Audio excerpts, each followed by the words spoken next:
and I'll hand over to you, Duygu. Okay, thank you very much for the invitation and the nice introduction, Peter. I'm really happy to be here. And yeah, hello everyone. Yeah, this talk is going to be a little bit less technical, but more of a looking at what we are doing at Creative Assembly to create our AIs. Yeah, I'm Duygu Çakmak, and at the moment I'm a project technical director at Creative Assembly. What that means is I am overseeing the general technical direction of our next unannounced historical tentpole game. And before this, I was an AI programmer for around 5 years in our campaign AI team, working on designing and implementing various AI systems in multiple Total War games. And prior to that, it was another life. I did some programming in different sectors like robotics and web development. If you would like to contact me for any reason, here are my contact details. Please feel free to drop me a line at any time. For those who don't know, Creative Assembly has been around for a while now, over 34 years.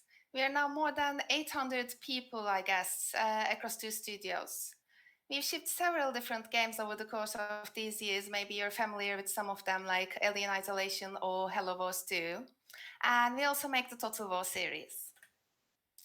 Total War has been around since 2000, starting with Shogun Total War.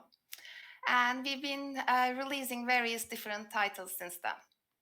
I've worked on some of those, like Warhammer 2, Three Kingdoms as an AI programmer. In this session, I'll try to demonstrate how we make AI in Total War games at Creative Assembly. I'll start by describing what Total War is to set the scene a little bit. I'll then give a behind the scenes look at how our AI teams are formed and how they work together. I will then briefly explain the domains they work on, day-to-day problems they solve, and high-level AI solutions developed for them, along with some important constraints or games impose. And finally, I'll dive into a little bit on what sort of research projects we are interested in as the company for the future. Let's set the scene first. So for those who don't know, Total War is a grand strategy game series made up of 2 main modes. The first mode is a turn-based campaign. There's a large map, it's divided into territories. As the player, you control a faction who has some regions, armies, and enemies. By defeating enemy armies, you take over their territories and your empire gets bigger. And by improving your economy or your settlements, you get stronger. Your goal in the game is essentially world domination through either diplomacy or bloodshed. And whenever one army attacks another army or another faction's settlement, then a battle is launched, which is the second mode. This mode is real-time grand-scale battles. Here you have a battle map, and as the player, you control your armies and try to defeat your enemies based on different objectives. In some maps, you may try to defend your cities. In others, the goal might be wiping your enemies out. In both modes, we create AI that plays the game in the same way as humans. The problems we try to solve in campaign and battle, though, are quite different to each other. Therefore, we have several AI teams, and they build completely different AI systems to play battle or campaign. I'll talk about these domains a bit later, but for now, I want to give a little bit of insight on how our teams are structured. Even though we have different teams for both modes, the composition of the teams and the workflows are very similar. We have AI teams consisting of designers, programmers, testers, and tool developers. Every discipline brings their own expertise, and it is vital to have strong multidisciplinary teams to create successful AI for our games. We also care deeply about diversity. We know that diverse perspectives and voices contribute to innovation and improve our projects greatly. I'll try to give a little bit of an insight on the responsibilities of each discipline with respect to production phases, but please keep in mind that even though the following is the perfect scenario we try to achieve, the lines between production stages are more blurred than this. and some of the responsibilities may be adapted in different instances based on the game's needs. So in the early production, AI designers' main responsibility is to define goals and the expected behaviors of the AI.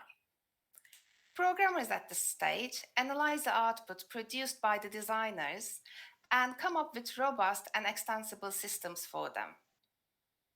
Even though designers are responsible for the desired behavior, programmers and designers work closely and iterate on the features and systems together. Programmers informs the designers on the restrictions of the systems or suggest different and sometimes better ways to achieve the expected goals. AI tools programmers in this stage design and implement various AI tools to help designers and testers effectively analyze and visualize the AI in the game. Excuse me. Then we go into production or mid-production. Here, programmers start implementing the planned AI systems, and designers provide test or initial game data for these systems to work as intended. AI designers at this stage continue feature designs as they come and improve the AIs as much as they can. AI testers come into the equation around this stage. They are expert testers specialized in AI systems who have a good understanding of expected behaviors and how the AI systems work. Whenever a programmer submits a system or feature in the code base, or a designer submits a set of new data, for example, testers take those change lists and test them to make sure they produce intended results throughout the game. The discovered shortcomings of the systems are improved iteratively, and then bugs also are fixed by the team collaboratively.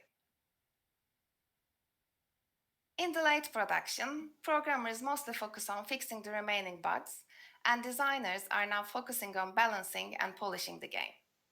Testers in this stage conduct more of a black box testing. They play the game as a whole to test it rather than individual features.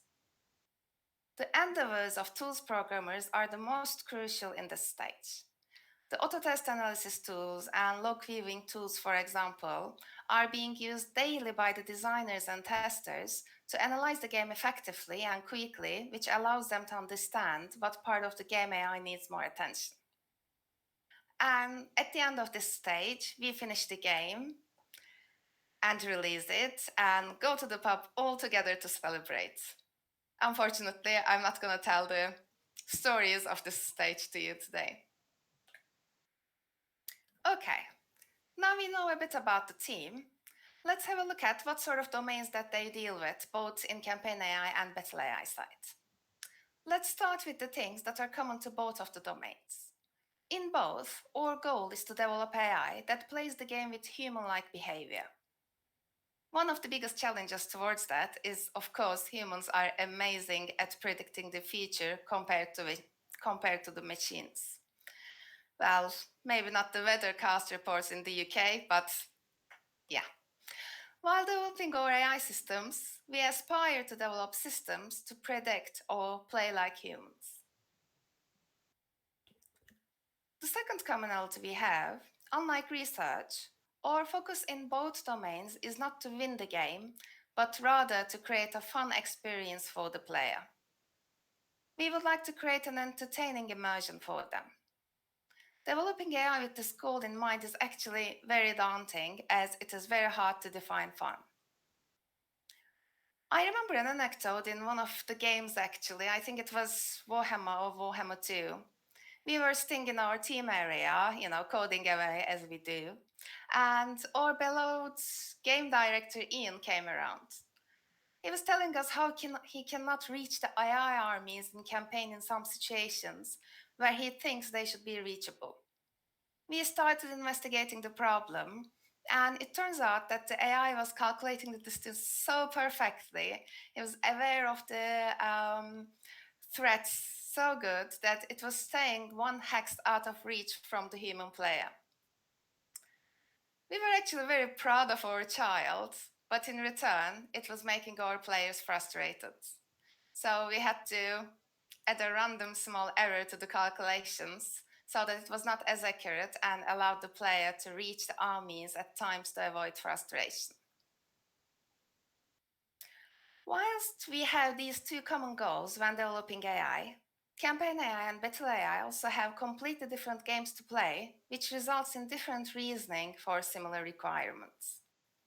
The campaign mode is turn-based, and given its turn-based nature, one might think there are no time restrictions.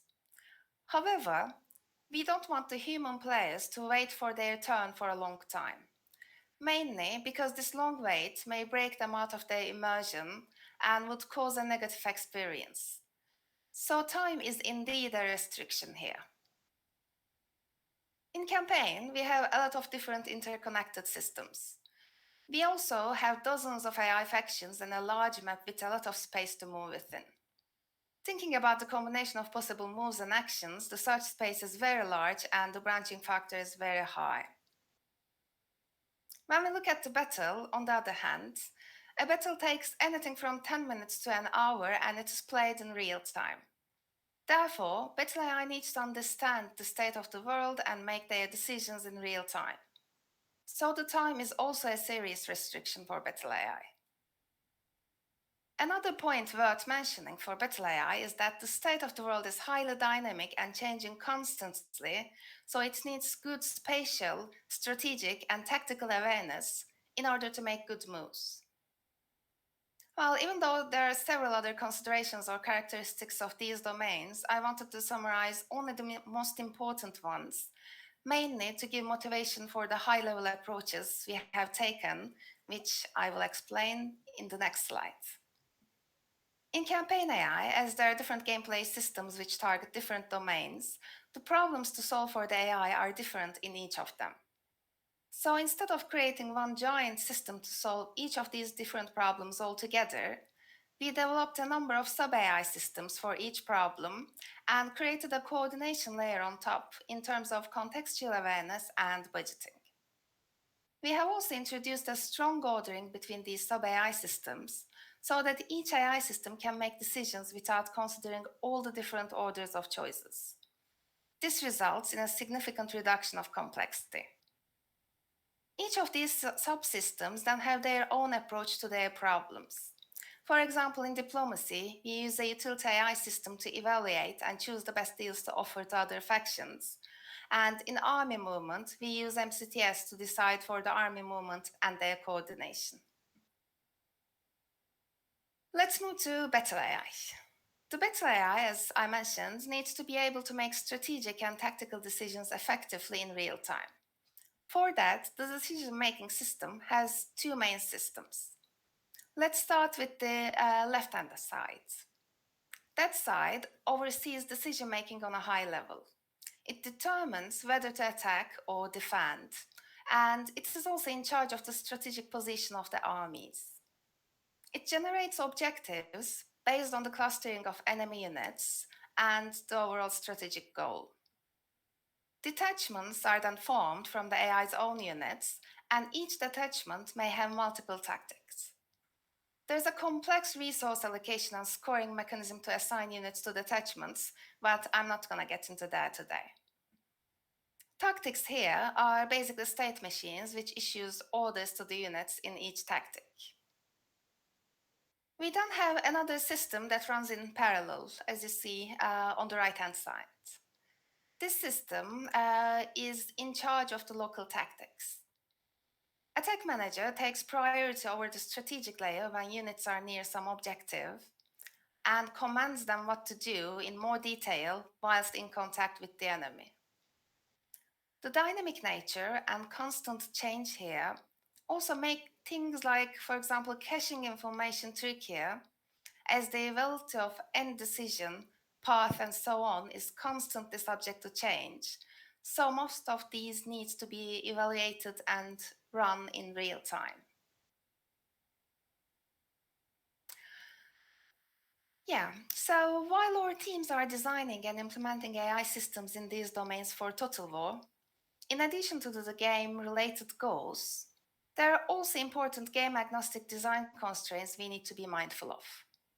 I thought it might be useful to mention these here, as such considerations would become handy if any of you are considering to apply your research in a strategy game, for example. Because of the large decision domain size and the time constraints I've mentioned, we need to consider our system's implications to the performance. On a higher level, we first decide how much delay is acceptable to the end turn time in the campaign AI to improve the challenge for the player, or how much delay we can allow the battle AI's reaction time. Then on per system or feature, we consider our processing and memory constraints. What is the trade-off between usage of memory or computation time? Sometimes we cache the complex analyses of the world state for the AI systems to query them for faster decision making. In other times, we instead do the computations on the fly. This is a constant balancing act to get this trade-off right. Our games are developed with our in-house game engine. For many games in sequence, the AI backbone is the same, and we developed new systems for the new features on top of it, and sometimes we rewrite some parts of it if the requirements have changed between the games. Because of this reason, when we design the AI systems, it is important to design and implement them in a way that new content can be added later on, and in a way that the systems can be extended to include new functionality. For example, a modular system is much preferable compared to a rigid one. As our AI teams are multidisciplinary, collaboration, I always say that word wrong, and quick iteration is crucial for us. When relevant, we try to data-drive systems to allow designers to be able to add content independently and balance the game without requiring code support. This one is also a balancing act, I can say, because too much of it can cause more complicated systems, and it may also have some performance implications. In both battle and campaign modes, the game has some partial information. In campaign, there is fog of war, and in battle, there are hidden units. So the systems we design mostly needs to deal with the partial information. For example, during battle, when an army that is visible to our AI goes into the forest to hide, we need to be able to have systems that deal with the fact that they did not simply disappear from the face of the earth. Yeah, the final point is about communicating our decisions to the player. Our AI systems may output the best decisions, but if we fail to communicate the reasoning behind it, then it will be perceived rather odd or meaningless, hence it will break the immersion. Yeah, I actually can add a story here as well. We had a research project some years ago. Mary's researcher came to our studio to explore some machine learning techniques in battles. The results were actually very promising in terms of winning the battles, but the tactics of the armies were so untraditional that it looked super weird and unnatural. If we were to use these results, we would probably have a very hard time explaining what is going on to our players. This also gives a hint of a bit of a hidden restriction here as well. Because when we develop our games, we would also like the AI to behave a bit similarly to the real armies from the game's historical eras, so that, again, the immersion won't be broken.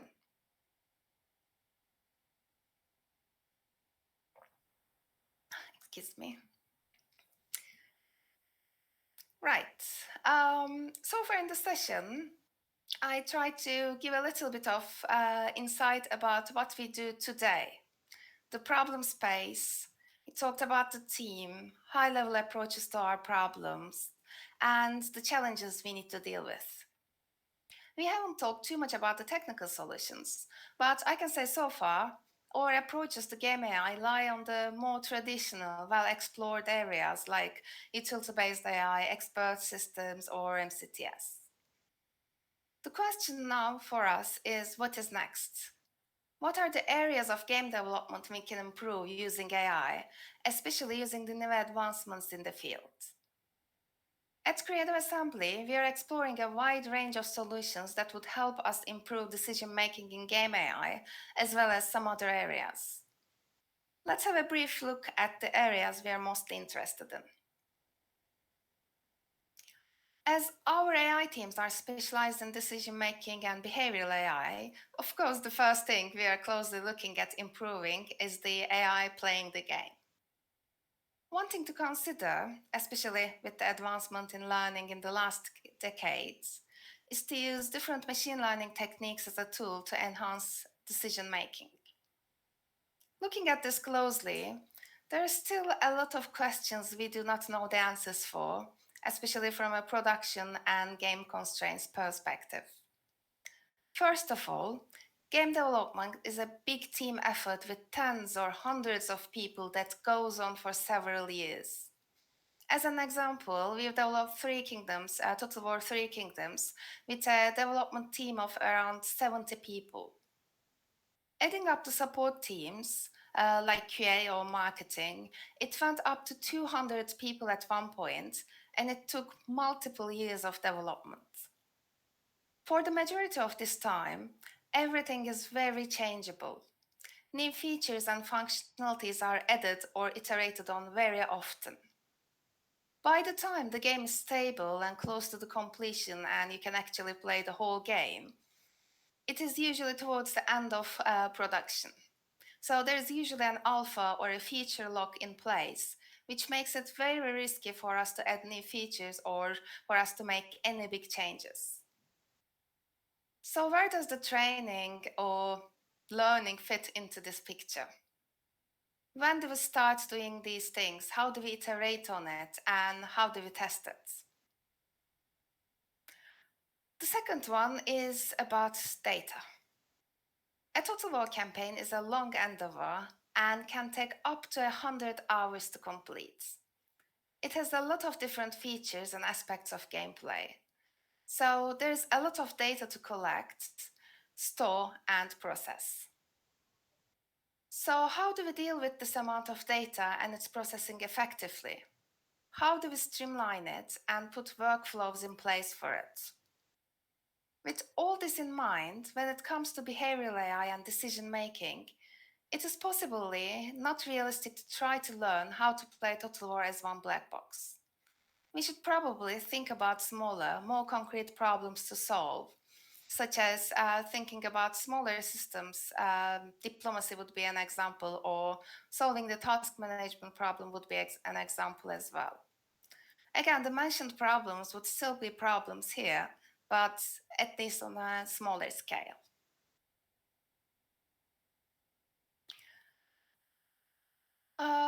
The following question, though, I think even is less trivial. It is more about the crafting part of the equation. How do we define and model fun, and how do we populate data around it? Most of ML approaches are great for well-defined problems, things that can be quantified, but we are not exactly sure how to properly define what we want for an AI opponent in a strategy game. Majority of research focuses on creating a strong, unbeatable AI, but we want the AI to be entertaining instead. How do we achieve this? So yeah, we would like to put more time and effort into understanding these challenges for Total War AI. But also, there are other interesting points. The next few points will focus on how we can use machine learning or other techniques to help scale the game development. I'm intentionally avoiding discussing specific techniques or approaches to solve these problems. I will leave that to experts such as yourself, and I'll focus on our needs in game development. Our games have several battle maps, units, items, and game assets. One of our aspirations is to create more variety for these in our given development frame. For example, our designers and artists are spending considerable amounts of time designing and polishing our battle and campaign maps. Creating tools for procedural generation of maps with logical data, such as pathfinding hints or locations for point of interest, would help our designers and artists to develop more as well as interesting content. We also have dynamic missions and events in the game. It would be really cool if we could procedural generate these rather than handcrafting, so that we could have a richer experience for our players. The next point is that we would like to reduce the development times of game assets for our developers so that they can instead focus more on polishing the game and increasing the overall quality. One time sink for our designers is to enter hundreds of thousands of rows of data required by various systems in the game to create variety and control. And the other one is balancing this data. So it would be really cool to have some AI-assisted tools to help designers to do these very quickly so that they can use their time for uh, other things to improve our games. Moving the focus from our developers to our users, we want to understand our players a bit more. We would like to learn more about their experience and behavior. I think I'm running out of time, so I'm just going to leave the slide here. And the last topic I'll mention is our desire to increase the visual quality of Total War and make it more realistic. One example here is high-quality physics simulations. Physics simulations are usually computationally very expensive to produce high-fidelity results with. Therefore, we cannot use them in real time. To mitigate this, we usually trade performance for quality. One approach to remedy this could be to utilize machine learning's approximation power to do better quality simulations such as fire, cloth, or water in less time. So to sum up, we have multidisciplinary teams and every discipline brings their technical expertise, and it is crucial for successful game AI development. There exist serious technical restrictions we need to be mindful of while designing our AI systems, such as performance or scalability. We still have a lot of challenges to solve if we want to achieve effective decision-making in strategy games using machine learning. Usage of AI in games is not limited to just decision-making or game-playing agents. There are various other game development areas we are really interested in and we believe AI can make a significant difference in. Before I finish, I want to add we are planning to propose some iGGi projects and we are very excited with the possibility of collaborating with iGGi and researchers like you. I actually wanted to show you some of them to gauge interest on how interesting you think these ones are, but maybe we can do it at another time in another forum. Thank you very much.